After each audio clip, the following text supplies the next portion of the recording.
Breaking news, Pakistan యొక్క కుట్ర మళ్ళీ బయటపడింది. రీసెంట్ గా ఇరాన్ లో ముగ్గురు భారతీయ పౌరుల్ని కిడ్నాప్ చేయడం వెనకాల పాకిస్తాన్ హస్తం ఖచ్చితంగా ఉంది. ఎందుకంటే ఆ కిడ్నాపర్స్ నెంబర్స్ ట్రేస్ చేస్తే వాళ్ళు పాకిస్తాన్ కి సంబంధించినవి. మనందరికీ బాగా తెలుసు, పహల్గామ్ అటాక్ జరిగిన తర్వాత, సింధు నది జలాల్ని ఆపేసిన తర్వాత పాకిస్తాన్ ఐఎస్ఐ ఏజెంట్లు కానీ, టెర్రరిస్టులు కానీ, పాకిస్తాన్ కి సంబంధించిన గవర్నమెంట్ కానీ ఎలా అయినా సరే భారత్ పైన పగ తీర్చేందుకు ప్రయత్నిస్తుంది. అంచేత రీసెంట్గా ఇరాన్లో ముగ్గురు భారతీయ పౌరుల్ని కిడ్నాప్ చేసింది. కిడ్నాప్ చేసిన వాళ్ళ ఫోన్ నెంబర్ పాకిస్తాన్కి సంబంధించి, పంజాబ్కి సంబంధించిన హుషాన్ ప్రీత్ సింగ్, జోష్పల్ సింగ్, అమృతల్ సింగ్, ఈ ముగ్గురు కూడా ఆస్ట్రేలియాకి వెళ్ళడానికి సిద్ధమయ్యారు. దుబాయ్ నుంచి ఇరాన్లో ఆస్ట్రేలియా ఫ్లైట్, అక్కడి నుంచి వెళ్ళాలి ప్లానింగ్. అయితే అక్కడ జాబ్ చేద్దామని, ఆస్ట్రేలియా ఒక జాబ్ చేద్దామని, అయితే వీళ్ళకి ఒక ఏజెంట్ పరిచయం అయ్యాడు.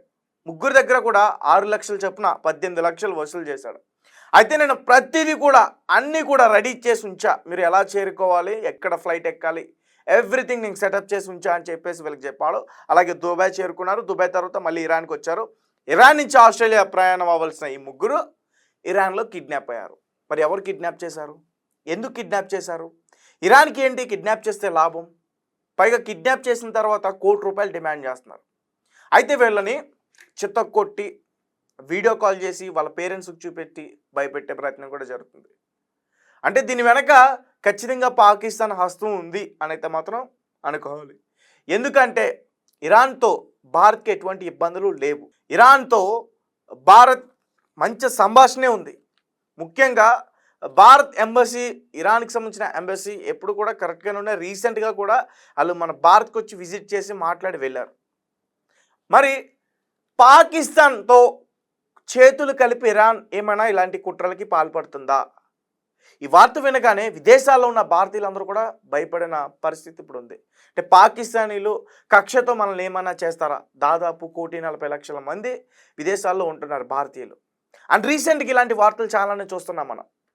ఈ పహల్గామ్ అటాక్ జరిగిన తర్వాత ఈ పాకిస్తాన్కి జరిగిన యుద్ధ వాతావరణం, కాల్పులు విరామం గురించి ఒక యువకుడు మరొక యువకుడిని, దుబాయ్లో ఎక్కడో జరిగిన సంఘటన ఇది, మేమే గెలిచాం అని చెప్పి పాకిస్తాన్ సంబంధించిన ఒక యువకుడు మన భారతీయ యువకుడిని కించపరిచి మాట్లాడి కొట్లాడాడు. సో ఇలాంటివన్నీ కూడా జరుగుతూ ఉన్నాయి.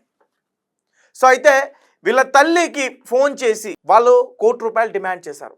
అది కిడ్నాప్ చేస్తున్న రోజు కూడా 1 గంటకు ముందు వాళ్ళ తల్లిదండ్రులకి కాల్ చేసి మాట్లాడి మేము కాసేపట్లో గంటలో మాకు ఫ్లైట్ ఉంది, వెళ్ళిపోవాలి ఆస్ట్రేలియాకి అని చెప్పిన తర్వాత మళ్ళీ 1 గంటకి కాల్ వెళ్ళింది అదే తల్లిదండ్రులకి.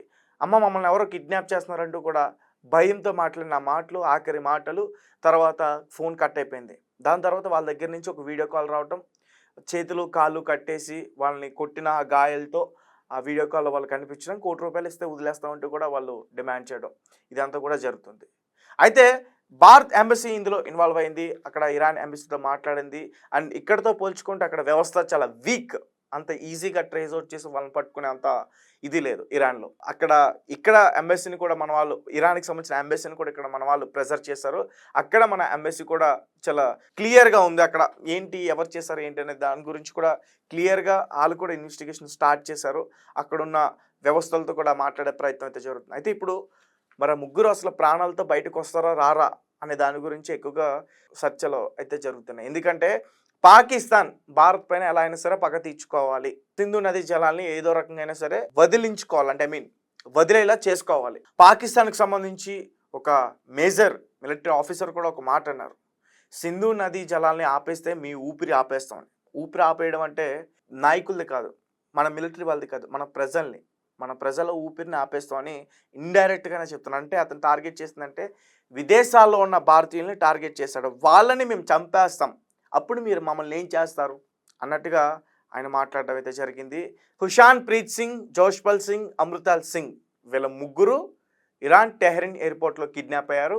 కిడ్నాప్ అయిన ఆ కిడ్నాపర్లు కాల్ చేశారు, వాళ్ళ పేరెంట్స్కి వీడియో కాల్ కూడా చేశారు. 1 crore డిమాండ్ చేస్తున్నారు ఒక్కొక్కరి దగ్గర.